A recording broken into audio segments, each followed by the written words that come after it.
जय श्री श्याम दोस्तों। स्वागत है आपका आपके अपने चैनल श्याम लीला में। दोस्तों, जब भी श्याम बाबा का नाम लिया जाता है, दिल अपने आप हल्का हो जाता है, क्योंकि बाबा सिर्फ एक नाम नहीं है, वो एक भरोसा है, एक सहारा है, जो मुश्किल से मुश्किल हालात में भी अपने भक्तों का साथ कभी नहीं छोड़ते। कहा जाता है कि जिस घर में श्याम बाबा की तस्वीर या मूर्ति होती है, उस घर में बाबा का वास होता है। मतलब सिर्फ एक तस्वीर नहीं, बल्कि मानो बाबा खुद उस घर में रह रहे हों। ऐसे घर में सुख, शांति और बरकत बनी रहती है। चाहे कोई मनोकामना हो, कोई सपना अधूरा हो या कोई दुख दिल को तोड़ रहा हो, अगर बाबा घर में विराजमान हो, तो धीरे धीरे सब ठीक हो जाता है। आज की कहानी भी कुछ ऐसी ही है दोस्तों। ये कहानी तो सुनकर आपको यकीन हो जाएगा कि कभी-कभी बस एक तस्वीर, एक दीपक और एक सच्चा मन ही काफी होता है जिंदगी बदलने के लिए। लेकिन उस कहानी में जाने से पहले आपसे एक छोटी सी गुजारिश है। अगर आपने अभी तक हमारे चैनल श्याम लीला को सब्सक्राइब नहीं किया है, तो अभी कर लीजिए। वीडियो अच्छा लगे तो लाइक जरूर करें और अपने दोस्तों और परिवार के साथ शेयर करें। कमेंट में जय श्री श्याम लिखना मत भूलिए और हमें बताइए कि आप कहाँ से यह वीडियो देख रहे हैं। आपका एक छोटा सा कमेंट हमें और भी प्रेरणा देता है और बाबा की महिमा को और लोगों तक पहुंचाने में मदद करता है। दोस्तों, अगर आप चाहते हैं कि हमारी मेहनत का साथ दें, तो आप सुपर थैंक्स या सदस्यता भी ज्वाइन कर सकते हैं। इससे आप हमारी इस भक्ति यात्रा के और भी करीब हो जाएंगे और हम बाबा की कहानियों को और ज्यादा लोगों तक पहुंचा पाएंगे। अब एक बात दिल से सुन लीजिए। अगर आपके घर में अब तक श्याम बाबा की तस्वीर या मूर्ति नहीं है, तो आज ही नीचे दिख रहे प्रोडक्ट्स से या डिस्क्रिप्शन में दिए लिंक से खरीद सकते हैं और अपने घर में विराजमान कर सकते हैं। यकीन मानिए, जब बाबा आपके घर में बैठेंगे, तो आपके घर से सारी नकारात्मकता निकल जाएगी। क्योंकि तस्वीर में सिर्फ फोटो नहीं होती, बल्कि बाबा की कृपा और आशीर्वाद बसता है। जब घर में तस्वीर होती है, तो वहां हर दिन शांति, खुशियां और सकारात्मक ऊर्जा का माहौल बन जाता है। इसलिए दोस्तों, अगर आप चाहते हैं कि आपके जीवन में भी सुख, समृद्धि और आनंद बना रहे, तो बाबा की तस्वीर या मूर्ति जरूर अपने घर लाएं। तो दोस्तों, जुड़े रहिए हमारे साथ, क्योंकि आज की कहानी आपको बाबा की उस कृपा से मिलवाएगी, जो इंसान की जिंदगी को पूरी तरह बदल देती है। दोस्तों, आज की जो कहानी मैं आपको सुनाने जा रही हूँ, वो दिल्ली के एक साधारण इंसान राहुल की है। राहुल कोई बहुत बड़ा आदमी नहीं था, न ही किसी बड़ी पोस्ट पर काम करता था। बस मेहनत से अपनी छोटी सी जनरल स्टोर चलाता था। पत्नी शिखा के साथ उसकी जिंदगी सीधी सादी गुजर रही थी। शादी को 10 साल बीत चुके थे, लेकिन उन 10 सालों में एक कमी हमेशा खटकती रही। वो कमी थी बच्चे की। राहुल और शिखा ने हर जगह कोशिश की। डॉक्टर, अस्पताल, टेस्ट, दवाइयां, सब कुछ किया। कभी दिल्ली में रिपोर्ट कराई, कभी जयपुर में इलाज करवाया, लेकिन हर जगह से वही जवाब मिलता, उम्मीद बहुत कम है। धीरे धीरे ये बात दोनों को अंदर ही अंदर तोड़ने लगी। राहुल बाहर से मजबूत दिखता था, लेकिन अकेले में टूट जाता। शिखा रात को तकिए में मुंह छिपाकर रोती थी। समाज के ताने, रिश्तेदारों की फुसफुसाहट और घर का खालीपन, ये सब मिलकर एक बोझ बन गए थे। कई बार राहुल सोचता, क्या मैं इतना भी लायक नहीं कि पिता बन सकूं?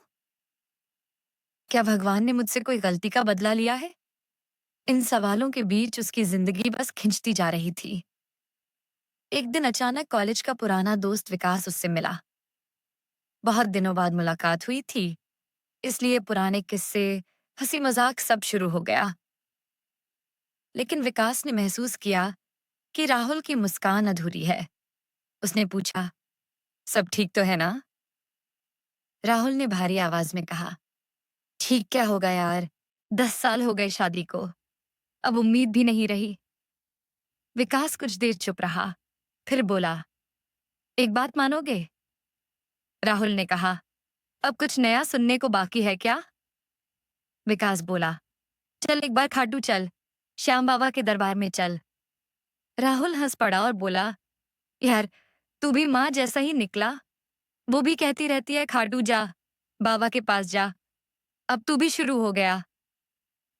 लेकिन विकास ने सिर्फ इतना कहा, ज्यादा कुछ मत सोच, बस एक बार चल, मत मांगना कुछ, बस दिल की बात कहना, बाबा सुनते हैं।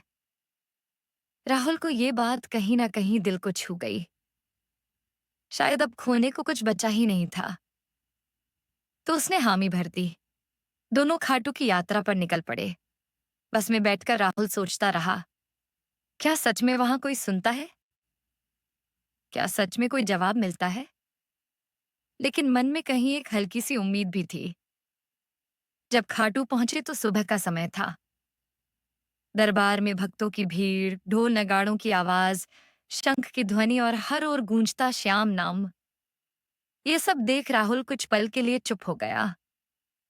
दिल अजीब सी शांति से भर गया, जैसे कोई अदृश्य हाथ उसके सिर पर रख रहा हो। जब बाबा के दरबार में पहुंचा तो आंखें अपने आप नम हो गईं। उसने कोई मन्नत नहीं मांगी, कोई वादा नहीं किया। बस मन ही मन कहा, बाबा अब और नहीं सहा जाता। या तो ये उम्मीद ही छीन लो या फिर कृपा कर दो। दरबार से लौटते वक्त उसकी नजर एक तस्वीर पर पड़ी। श्याम बाबा की वो तस्वीर अलग थी। ऐसा लगता था जैसे आंखों से ही बोल रही हो। राहुल ने बिना सोचे वो तस्वीर खरीद ली और सोचा, इसे शिखा को दूंगा। दिल्ली लौटकर राहुल ने तस्वीर पत्नी को दी। शिखा ने उसे देखा और कुछ देर तक बस देखती रही। फिर बोली, अब रोज इसके आगे दीप जलाऊंगी। कुछ नहीं मांगूंगी, बस धन्यवाद कहूंगी। और उसने ऐसा ही किया। हर सुबह दीप जलाती, बाबा के सामने बैठती और सिर्फ कहती, बाबा जैसे ठीक लगे वैसा करना। राहुल हर दिन ये सब देखता और चुपचाप सोचता, शायद अब यही आखिरी उम्मीद है। दिन बीते, हफ्ते बीते। करीब 1 महीने बाद शिखा की तबीयत कुछ अलग सी लगने लगी। थकान, सिरदर्द, उलझन। राहुल ने कहा, चलो डॉक्टर के पास चलते हैं। डॉक्टर ने जांच की और रिपोर्ट बनाने को कहा। सोनोग्राफी के बाद जब रिपोर्ट आई तो डॉक्टर ने मुस्कुराकर कहा, बधाई हो, आप माता पिता बनने वाले हैं। ये सुनकर शिखा को यकीन ही नहीं हुआ। उसने डॉक्टर की आंखों में देखा, फिर रिपोर्ट की तरफ और फिर राहुल की तरफ। राहुल की आंखों से आंसू बहने लगे। उसके हाथ कांप रहे थे रिपोर्ट पकड़ते हुए। डॉक्टर ने दोबारा कहा, हाँ, ये खबर सच है। सब कुछ सामान्य है, आपको चिंता की जरूरत नहीं। दोनों क्लिनिक से बाहर निकले और गाड़ी में बैठते ही फूट फूट कर रो पड़े। शब्द नहीं थे, बस आंसू थे। राहुल ने शिखा का हाथ पकड़ा और धीरे से कहा, बाबा ने सुन लिया। घर पहुंचकर दोनों ने वो तस्वीर उठाई, माथे से लगाया और मौन भाव से धन्यवाद किया। न कोई ढोल बजा, न कोई बड़ा व्रत रखा गया। सिर्फ एक तस्वीर, एक दीपक और सच्चा मन, और बाबा ने सब दे दिया। कुछ महीनों बाद जब बेटी हुई तो नाम रखा कृपा, क्योंकि वो बच्ची सिर्फ एक बेटी नहीं थी, वो बाबा की कृपा थी। राहुल ने दुकान में भी बाबा की तस्वीर लगाई और ऊपर लिखा, सब कुछ बाबा की कृपा है। धीरे धीरे रिश्तेदार, दोस्त सब खिंचकर खाटू जाने लगे। जिन्होंने पहले ताने दिए, वही अब बाबा की आरती में हाथ जोड़ने लगे। राहुल को समझ आ गया था कि जब इंसान हार मानकर समर्पण करता है, तब बाबा अपनी लीला दिखाते हैं। आज राहुल हर किसी से यही कहता है, बाबा से सौदे मत करो, बस उन्हें अपने घर बुला लो। एक तस्वीर, एक दीपक और सच्चा मन, बस इतना काफी है। तो दोस्तों, ये थी आज की दिल को छू लेने वाली कहानी। राहुल और शिखा की वो अधूरी ख्वाहिश, जो 10 साल से एक दर्द बनकर उनके साथ जी रही थी, कैसे सिर्फ एक तस्वीर और सच्चे मन के समर्पण से पूरी हो गई। ये बाबा श्याम की वो लीला है जिसे शब्दों में समझाना मुश्किल है। सोचिए, जब इंसान अपनी पूरी कोशिश कर चुका हो, हर दरवाजा खटखटा चुका हो, लेकिन सब तरफ से ना सुनने के बाद भी उसके मन में जरा सा विश्वास बचा रह जाए और वही विश्वास उसे बाबा के दरबार तक खींच लाए, तो बाबा कभी खाली हाथ लौटाते नहीं। राहुल और शिखा की जिंदगी इसका सबसे बड़ा उदाहरण है। 10 साल तक जिस दर्द ने उन्हें तोड़ा, वही दर्द एक तस्वीर के सामने समर्पण करने से खुशी में बदल गया। ना कोई बड़ी पूजा, ना कोई महंगे व्रत, ना ही कोई शर्त, बस सच्चा मन और एक दीपक। और बाबा ने वो कर दिया जो डॉक्टर, दवाइयां और पूरी दुनिया नहीं कर पाई। यही तो है श्याम बाबा की कृपा, जो असंभव को संभव बना देती है। दोस्तों, ये कहानी हमें एक बहुत बड़ा संदेश देती है। बाबा से सौदे मत करो कि अगर आप ये दोगे तो मैं वो करूंगा। बस बाबा को अपने घर बुला लो, उनकी तस्वीर अपने घर या दुकान में लगा लो। हर रोज दीपक जलाकर बस धन्यवाद कहो। बाकी सब बाबा अपने आप कर देंगे।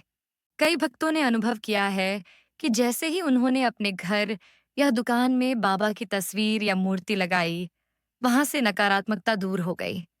मन में शांति आई और धीरे धीरे सब काम बनने लगे।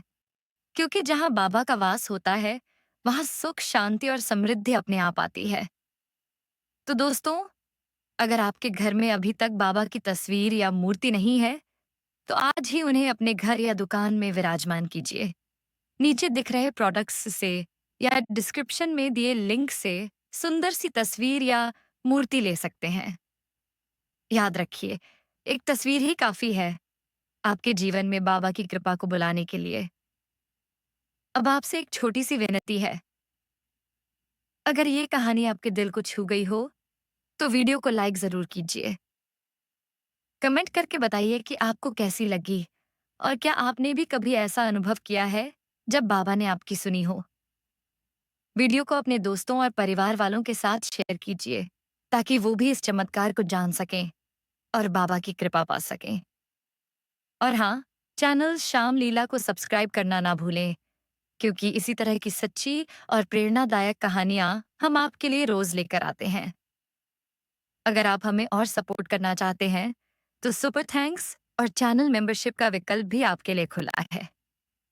आपका दिया हुआ हर सहयोग हमें और भी कहानियां लाने की शक्ति देता है। तो दोस्तों, मिलते हैं अगली कहानी में। तब तक के लिए याद रखिए, जहां बाबा श्याम की तस्वीर है, वहां कभी खालीपन नहीं रहता। वहां कृपा, शांति और खुशियां हमेशा बनी रहती हैं। जय श्री श्याम।